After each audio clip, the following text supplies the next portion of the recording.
My name is Aisha Khan, and today we will discuss about some multiplication of the vectors. Okay, in the last lecture we have discussed about the sum, addition of the vector, and division, addition of the vector and the subtraction of the vector. Here we will learn about the multiplication of the vector. अगर मान लीजिए कि multiplication दिया गया है तो उसका कैसे करेंगे. हमने तो देख लिया है कि एडिशन कैसे करेंगे, सब्सट्रैक्शन कैसे करेंगे, क्योंकि ये तो एक नॉर्मल प्लस और माइनस नहीं है. ओके, ये तो वेक्टर के लिए है. अभी वेक्टर में मल्टीप्लिकेशन कैसे होता है वो आज हम सीखेंगे. ओके, सो हेडिंग है multiplication of the vector. Okay, heading है multiplication of vector. Okay, so what multiplication of the vector में पहले हम देखेंगे मीन्स एक्चुअली में किन किन के बीच में मल्टीप्लिकेशन हो रहा होता है. ओके, हमने तो अभी तक दो क्वांटिटीज़ के बारे में पढ़े हैं, एक स्केलर के बारे में पढ़े हैं, एक वेक्टर के बारे में पढ़े हैं. ओके, तो पहला है वेक्टर से मल्टीप्लिकेशन स्केलर का.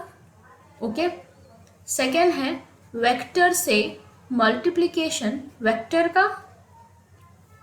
थर्ड वन वेक्टर से मल्टीप्लिकेशन वेक्टर का ही, बट इसके लिए आंसर आ जाएगा स्केलर, इसके लिए आ जाएगा वेक्टर. ओके, ये तो हमको समझ में आ गया है कि वेक्टर से मल्टीप्लिकेशन स्केलर का कोई एक चीज़ होगी, लेकिन ये वेक्टर से वेक्टर के मल्टीप्लिकेशन में एक आंसर आ रहा है स्केलर, और फिर से हम कर रहे हैं वेक्टर से वेक्टर के मल्टीप्लिकेशन में एक आंसर आ रहा है वेक्टर. तो ये कैसे पॉसिबल है? सो इसे ये हम इसके हम आगे डिस्कस करेंगे.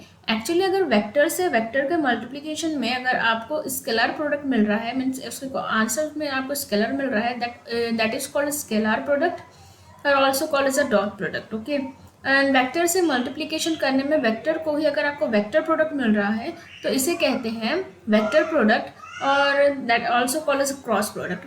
सो क्रॉस एंड डॉट हम बाद में देखेंगे, पहले हम इसके बारे में पढ़ते हैं. थोड़ा सा ही है वेक्टर से स्केलर का मल्टीप्लिकेशन कैसा है, तो उसको एक एग्जाम्पल के थ्रू समझ सकते हैं. सपोज कीजिए कि मेरे पास एक ये पहले के लिए ओके हमारे पास एक वेक्टर है जिसकी वैल्यू है 2i cap plus J cap plus के कैप. ओके, और मुझे ऐसे बोल दिया गया है या आपको क्वेश्चन दिया गया है, आप फाइंड कीजिए 2a vector. Okay, 2a vector. तब ये जो 2 है ये तो एक स्केलर है, ये एक स्केलर है, और ये क्या है, ये वेक्टर है. ओके, तो ये स्केलर और वेक्टर का मल्टीप्लिकेशन है, तो इसका आंसर क्या आएगा? 2 vector means what, 2i cap plus J cap plus के कैप. ओके, ये हो जाएगा 2 2 ज़ा 4i cap plus 2j cap plus 2k cap. Okay, तो ये हाँ, इसका मतलब है कि पहला हो गया वेक्टर से स्केलर का मल्टीप्लिकेशन करने पर हमको ये आंसर है. सिंपली क्या करना है, हमको मल्टीप्लिकेशन करना है. ओके, लेकिन अभी जो सेकेंड वन वाला है वेक्टर से वेक्टर का मल्टीप्लिकेशन, ये इसको डिटेल में पढ़ेंगे हम अभी. सेकेंड वन है वेक्टर से वेक्टर का मल्टीप्लिकेशन, वेक्टर से वेक्टर का multiplication, but you will get the answer scalar, that is also known as scalar product and or you can say a dot product. okay, इस method को हम scalar product बोलते हैं या फिर डॉट प्रोडक्ट बोलते हैं. ओके ना, तो अभी देखेंगे क्या है ये एक्चुअली, ये चीज़ क्या है. देखो, अगर ये एक फॉर्मूला है, अगर vector A bar dot B bar, इसको हम मल्टीप्लिकेशन नहीं पढ़ेंगे यहाँ, हम इसको पढ़ेंगे डॉट. प्लीज रिमेंबर, इसे जो डॉट दिया गया उसको डॉट प्रोडक्ट पढ़ेंगे. ओके, तो इसका रिजल्ट होता है magnitude of A magnitude of B cosine of theta. Okay, vector A dot vector B is equals to magnitude of A magnitude of B is cosine angle of theta. Okay, you must have to remember this formula because this formula is used many times अगर मान लीजिए अगर आपको A dot vector A dot B find करना है तो obviously ये formula, आपको कॉस थीटा फाइंड करना है तो ऑब्वियसली यही फॉर्मूला यूज होगा, बस कॉस थीटा को अरेंज करना है। ओके, सो अभी कैसे हो जाएगा, A bar dot B bar is equal to A B cos theta, ये हमारा आ गया। अब इसको हम अब मैंने क्या बताया आपको, दो वेक्टर का मल्टीप्लीकेशन करने पर आपको आंसर मिल रहा है स्केलर, तो it is called as scalar, it is called as scalar product और dot product. Okay, it is called as scalar product और डॉट प्रोडक्ट। अब इसको प्रूव करके बताते हैं। सपोज कीजिए कि आपको वर्क डन फाइंड करना है। ओके, आपके पास दिया गया है force is equals to 10 newton और डिस्प्लेसमेंट दिया गया है, फॉर एग्जाम्पल डिस्प्लेसमेंट है 2 मीटर का। ओके, अब आपको बताया गया है कि वर्क डन फाइंड कीजिए। वर्क डन का फॉर्मूला होता है F dot vector S dot F vector dot S. Okay, इसको अब हम लिखेंगे, अब इसके फॉर्म में दिया गया है तो ये हो जाता है एफ एस कॉस थीटा। तो यहाँ पे सपोज करो कि मान लीजिए angle theta is equal to 60 degree है। ओके, तो अब एफ कितना हो गया हमारा 10, एस कितना हो गया 2 और कॉस 60 कितना होता है 1/2, 2 से 2 कैंसिल हो गया, आंसर कितना है हमारा 10 मीटर। तो इसका मतलब क्या है, इसका मतलब ये है, देखो कि अभी हम वही बता रहे थे कि वेक्टर से वेक्टर का मल्टीप्लिकेशन करने पर आपको क्या मिल रहा है, स्केलर प्रोडक्ट मिल रहा है। तो ये क्या है, ये है ओनली मैग्नीट्यूड, ओनली मैग्नीट्यूड। तो ओनली मैग्नीट्यूड का मतलब क्या है, ये एक ओनली स्केलर क्वांटिटी है। ओके, सो हम प्रूफ कर चुके हैं यहाँ पर कि vector A dot vector B is equal to A B cos theta is scalar product. Okay, और you can say the dot product. अब उसकी कुछ प्रॉपर्टीज है।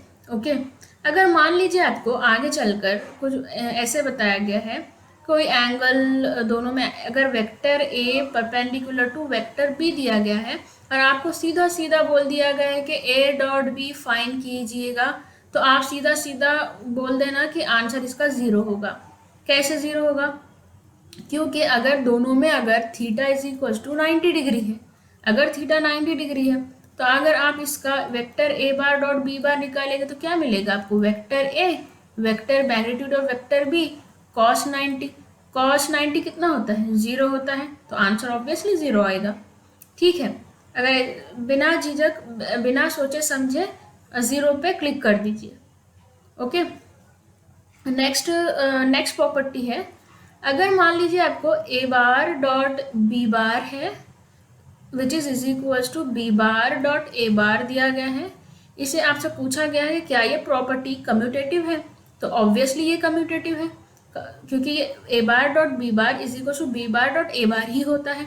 कैसे होगा, मान लीजिए कि अगर आपके पास ये एक वेक्टर ए है और ये वेक्टर है बी है, ठीक है, वेक्टर बी है, ये एंगल है थीटा, आपको क्या फाइंड करने के लिए बोल रहा है, अभी आपको फाइंड करने के लिए बोल रहा है vector A bar dot B bar.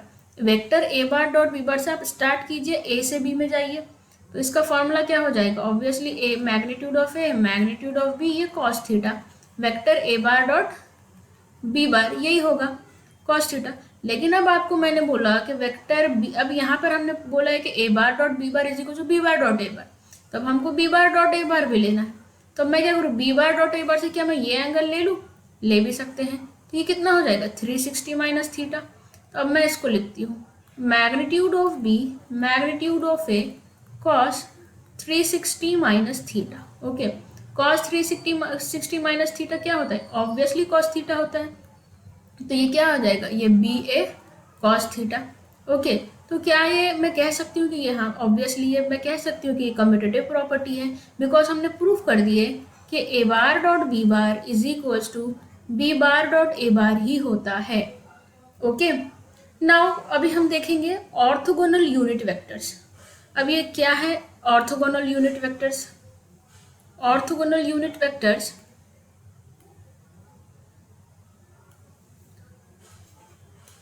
Orthogonal unit vectors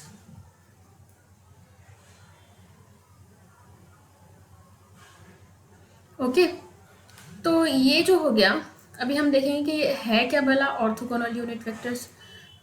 okay, तो इट मीन्स दैट सपोज करें कि आपके पास है I cap dot J cap dot product, हाँ अभी तो हम सिर्फ डॉट प्रोडक्ट की बात कर रहे हैं।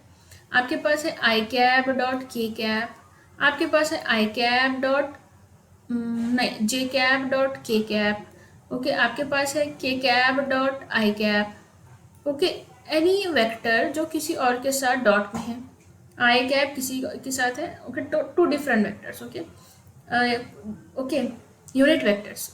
सो हम कह सकते हैं इसका जो आंसर आएगा वो 0 0 0 0 होगा। वाई 0 होगा।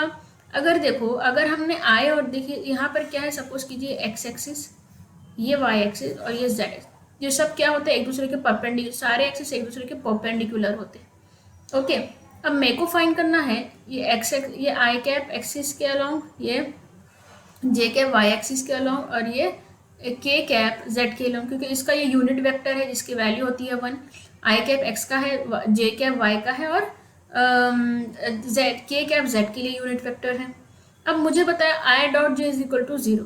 अब देखिए इन दोनों में कितना एंगल बन रहा है, 90 बन रहा है, ठीक है। अगर हम इस फॉर्मूले में रखेंगे A bar dot B bar is equals to A B cos theta होता है, तो कॉस थीटा मीन्स 90 मीन्स ये पूरा 0 हो गया।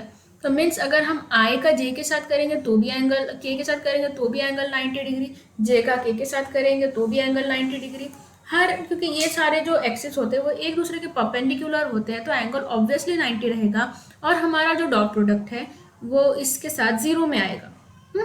लेकिन अगर मान लीजिए अगर आई का dot product unit vector of I का dot product unit vector of I के साथ है तो आंसर 1 आ जाएगा।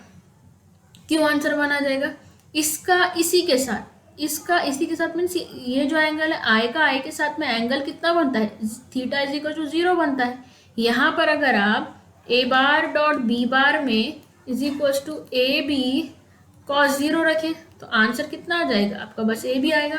कॉस 0 तो 1 हो जाता है तो इसकी वजह से क्या हो जाएगा, कॉस 0 1 हो जाता है तो आई डॉट आई कितना हो जाएगा 1, J dot J 1, k dot k 1 because the angle will be 0 and cos 0 is equals to 1. Okay, I hope you got this orthogonal unit vectors. Okay, you must have to remember this क्योंकि इसमें कैसे हो जाता है कि कभी कभी आप मल्टीप्लिकेशन में फिर आप बोलते हैं कि आई के साथ ये 1 कहाँ गया, फिर उसमें काफ़ी प्रॉब्लम क्रिएट हो जाती है। तो ये आपको ऑर्थोगोनल यूनिट वेक्टर्स थोड़े से उस वक्त ध्यान में रख के सॉल्व करना ज़रूरी है। ओके, अब देखिए ये तो हमारा हो गया है ऑर्थोगोनल यूनिट वेक्टर।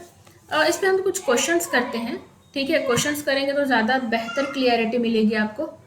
पहला क्वेश्चन, सपोज करिए कि हमको एक दिया गया है vector A is equals to 2 I cap plus J cap minus K cap, okay minus K cap, and B दिया गया है आपको B is equals to I cap minus K cap, okay. तो हमको फाइंड करना है, find the angle between two vectors. ये two vectors means vector between A and B find कीजिए। अभी हमने एक फॉर्मूला पढ़ा, vector A bar dot vector B bar is equals to A B cos theta. So हमको angle find करना है तो इसका सॉल्यूशन है ये, ओके। अगर हमको ए बी फाइंड करना है, हमको एंगल फाइंड करना है तो एंगल कैसे फाइंड करेंगे, तो cos theta can be written as cos theta is equals to vector A bar dot vector B bar divided by magnitude of A magnitude of B, okay. So हम लिख सकते हैं यहाँ पर कि वेक्टर ए और बी तो हमको पता है लेकिन हमको मैग्नीट्यूड ऑफ ए फाइंड करना है। मैग्नीट्यूड ऑफ ए फाइंड करने का मेथड है what is the vector A, तो उसका स्क्वायर ले लीजिए, square plus 1 square plus minus 1 का स्क्वायर भी 1 ही होता है, ओके 1 स्क्वायर। मैग्नीट्यूड में कोई भी चीज़ माइनस नहीं होती है, ये बात याद रखना। 4 प्लस 1 प्लस 1 तो ये कितना हो जाएगा, अंडर रूट ऑफ 6। उसी तरह मैग्नीट्यूड ऑफ बी होता है 1 स्क्वायर प्लस 1 स्क्वायर, इसका मतलब है कि ये 2 हो गया, ओके। तो अब सारी वैल्यूज़ क्या कीजिएगा, इसमें पुट कर लीजिए आप। cos theta is equals to what, vector A हमारे पास क्या है 2i cap plus J cap minus K cap, okay. और वेक्टर बी है हमारे पास आई कैप, वेक्टर बी है हमारे पास I cap minus K cap, I cap minus K cap divided by magnitude हम अभी निकाले 6 और इसका है 2। अब इसको मल्टीप्लीकेशन कर देखिए अभी अब यहाँ मल्टीप्लीकेशन आ गया। आई डॉट यहाँ डॉट है, आई डॉट आई 1 होता है, तो अब इसको लिखने की जरूरत 1 को लिखने की जरूरत नहीं है, और आई का के साथ 0 हो जाता है। ओके, तो ये हो जाएगा 2। अब आई का के साथ 0, अब जे तो है नहीं इसलिए ये भी टर्म 0, अब के है तो इसका आई के साथ 0 और के का के साथ 1, तो मीन्स यहाँ पर ये माइनस माइनस विल गेट यहाँ पर प्लस हो जाएगा और ये रूट में आ जाएगा 12। तो हमारा आया है root under root of 12। Under root of 12 can be written as 2√3। Okay, तो इसको हम लिख सकते हैं √3 को √3 इंटू √3 डिवाइडेड बाय 2√3। तो √3 से √3 कैंसिल हो गया, आंसर आ गया हमारा √3/2। ये हमारा क्या हुआ cos थीटा।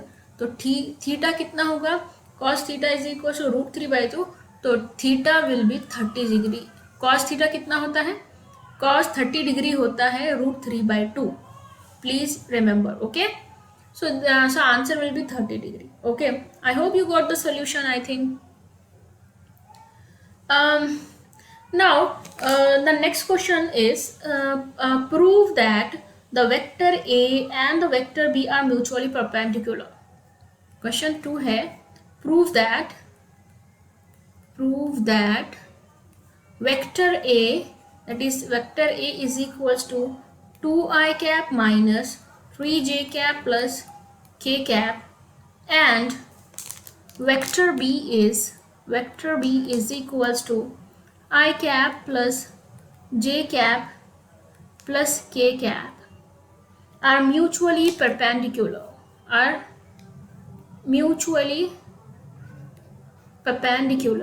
अब हमको परपेंडिकुलर की कंडीशन के लिए अब हमको फाइंड करना है कि ये दोनों म्यूचुअली परपेंडिकुलर कब होंगे, ये जब दोनों का डॉट प्रोडक्ट 0 होगा, क्योंकि हमने ऑब्वियसली पढ़ लिया है कि अगर cos theta is equal to 90 degree होता है यानी एक दूसरे के वो परपेंडिकुलर होता है। थीटा का परपेंडिकुलर मीन्स 90 कब होगा, जब दो एक्सिस एक दूसरे के परपेंडिकुलर होंगे। तो यहाँ पर क्या हो जाएगा, परपेंडिकुलर की कंडीशन में क्या हो जाता है कि इनका जो डॉट प्रोडक्ट है वो 0 आना चाहिए। तो ठीक है, हम निकालते हैं इनका dot product. A bar dot B bar is equal to 2i cap minus 3j cap plus k cap dot product i cap plus j cap plus k cap. लिख लीजिए कितना हो जाएगा 2, ये -3 और ये +1, तो आंसर आ रहा है 3 - 3 इज इक्वल टू 0। ठीक है, cos theta is equal to 0, cos theta is equal to 0, then theta is equal to कितना आ जाएगा, तो यहाँ पे okay means A B cos theta is equal to 0, तो यहाँ पे थीटा, इसका मतलब है कि थीटा यहाँ पर 90 डिग्री है। ओके,